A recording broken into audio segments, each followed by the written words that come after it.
Hello. সেদিনের প্রথম ভিডিওটা দেওয়ার পর অনেকগুলো মেসেজ আমার কাছে ঢুকেছে, অনেক প্রশ্ন এসছে।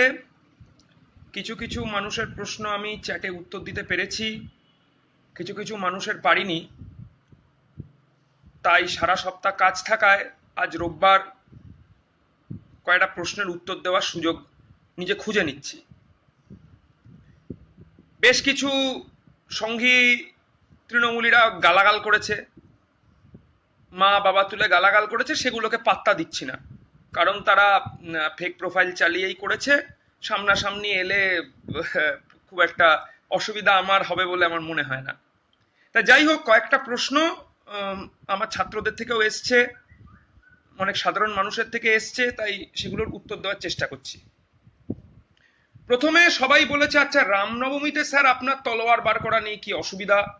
মোহরমের দিন তো মুসলমানরা তলোয়ার বার করে ঘোরে, তা ঘোরে, আপনি তখন কেন কিছু বলেন না? মহরমের দিন মুসলমানরা ঘোরে, ভালো কথা, তারা নিজেদের গায়ে নিজেদের মারে, নিজেদের রক্ত বার করায়, আর ওটা একটা মাতম বা শোকের অনুষ্ঠান, যেখানে ওরা হাসান হোসেনের মারা যাওয়ার শোক পালন করে। সেটা দেখতে খুব একটা ভালো লাগে তা নয়, বাজেই লাগে।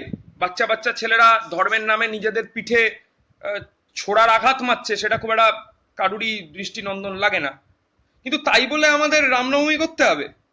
তাহলে মুসলমানরা বাকি যা যা করে, মাথায় টুপি পরা, 5 ওয়াক্ত নামাজ পড়া, দাড়ি রাখা, আরো আপনারা জানেন কি কি করে, বউকে বোরখা পরানো, হ্যাঁ সেগুলো একটু করে দেন। যে হিন্দু বীর বলছেন যে মুসলমানরা তলোয়ার নিয়ে ঘরে, আমরাও বেরোবো, তাহলে মুসলমানরা চেষ্টা করে, কট্টর মুসলমানরা, কাঠমোল্লারা তাদের বউদের বোরখা পরাতে। আপনি একটু চেষ্টা করে দেখুন নিজের বউকে বোরখাটা পরানোর, তারপরে মার খেলে কিন্তু আমার কোনো দায়িত্ব নেই। এক। দুই হচ্ছে, বাঙালি হিন্দুদের কি কোনোদিনই কোনো অস্ত্র দেখানোর বা অস্ত্র খেলার অনুষ্ঠান ছিল না? বটেই ছিল।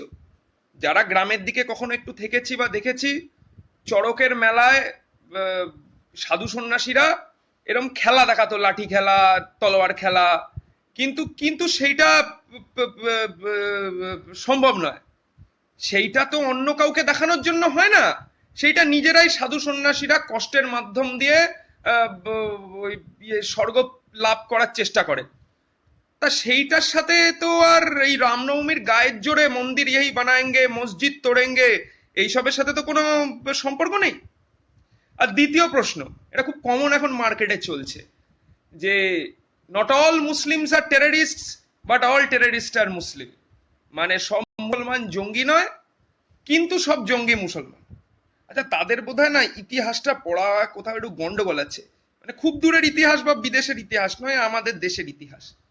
আমাদের দেশে 3জন রাষ্ট্রনায়ক মারা গেছে, খুন করা হয়েছে। তাদের মধ্যে গান্ধীজি, যাকে মেরেছে আরএসএস; 2 নম্বর ইন্দিরা গান্ধী, যাকে খালিস্তানিরা মেরেছে; 3 নম্বর রাজীব গান্ধী, যাকে এলটিটি বা হিন্দুদের গ্রুপ ছিল তারা তারা মেরেছে। যেমন আমরা দেখতে পাচ্ছি হিন্দুদের আরএসএস, উগ্র হিন্দু আরএসএস, উগ্র শিখ সম্প্রদায়, উগ্র মুসলিম সম্প্রদায়, মুসলিম না, মুসলিম সম্প্রদায়ের হাতে কোনো রাষ্ট্রনায়ক মারা যায়নি। তাহলে শুধু মুসলমানরা জঙ্গি? বাব্বার খালসা, তারপরে এলটিটি, তারপরে আর যত আছে খালসা টাইগার্স, যারা পাঞ্জাবে এতদিন ধরে রক্ত বইয়ে চললো, তারা কি ইসে নয়, মানে জঙ্গি নয়? তাহলে কোথাও বোধহয় তো আপনাদের জঙ্গির ডেফিনেশনটা নিয়ে গন্ডগোল হয়ে যাচ্ছে।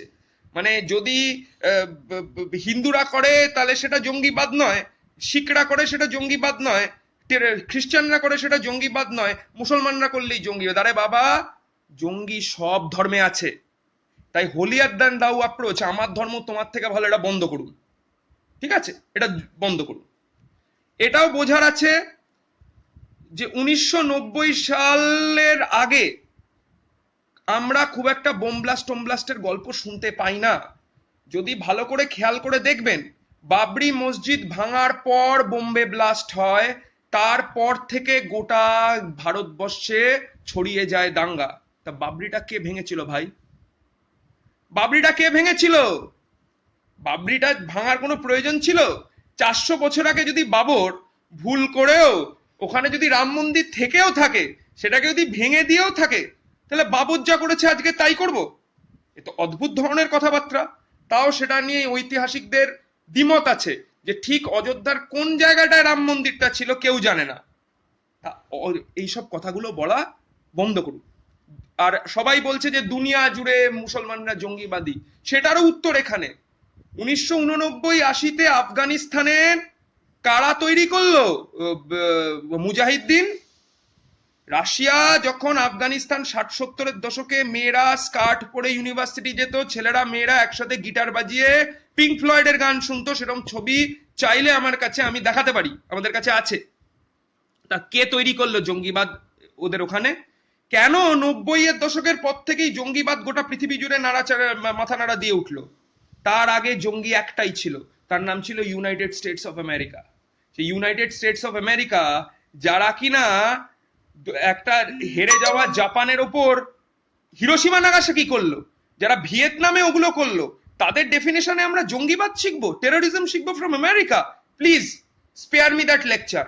আপনারা আরএসএস যারা আছো আর মুসলমানদের মধ্যে যারা জামাতে ইসলামী আছে, ওই কাতার সৌদির দালাল, তারা আমেরিকা আমেরিকা করো ভাই। আমেরিকা আমাদের তৃতীয় বিশ্বের জন্য কিচ্ছু করেনি ধ্বংস ছাড়া, আজকের ডেটেও আমাদেরকে ধ্বংস করে যাচ্ছে।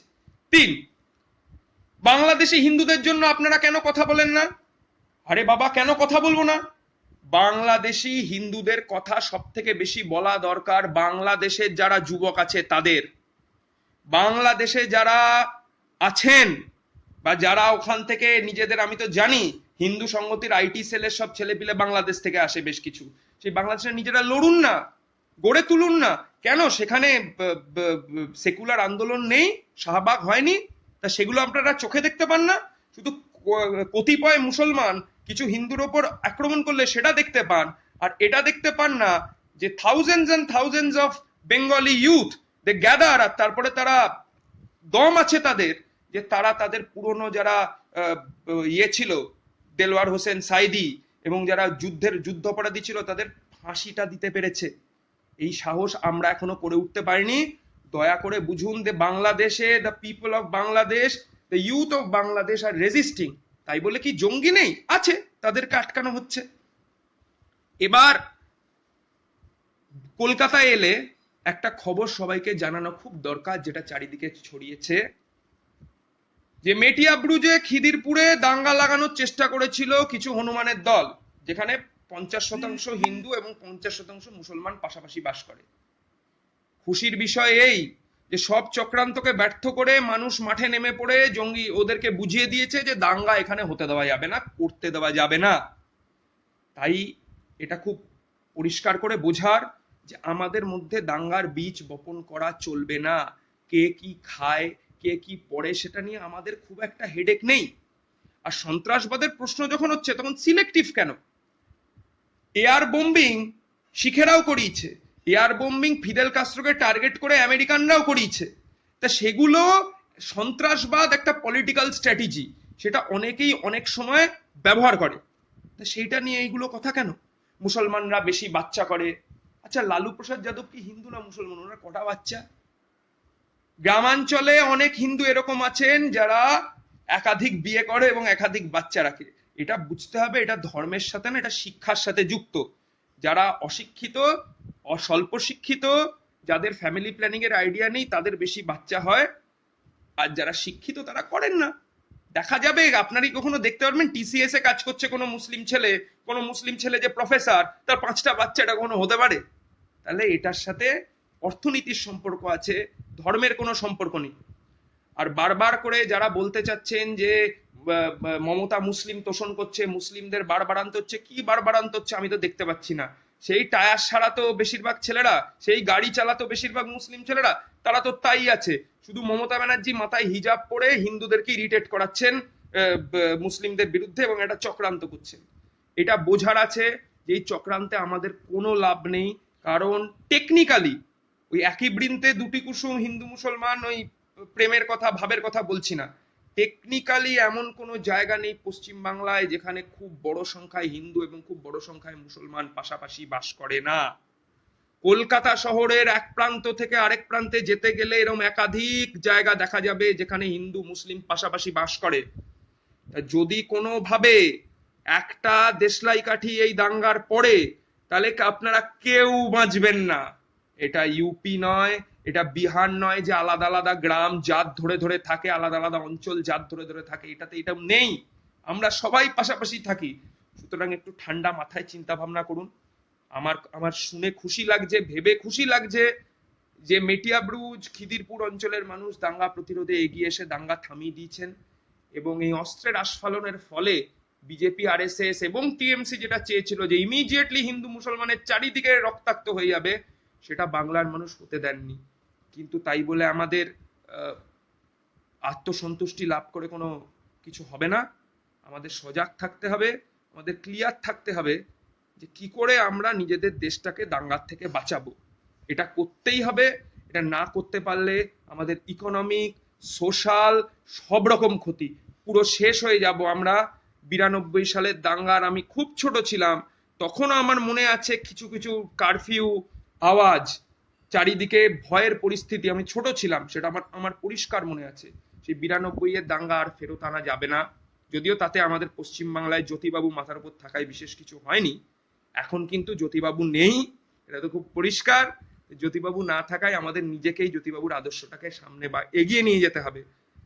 চোখে চোখ রেখে ইসলামিক মৌলবাদ এবং হিন্দু মৌলবাদ দুটোকে কথা বলতে হবে। দেখা যাচ্ছে ইসলামিক মৌলবাদও মাথাচাড়া দিয়েছে।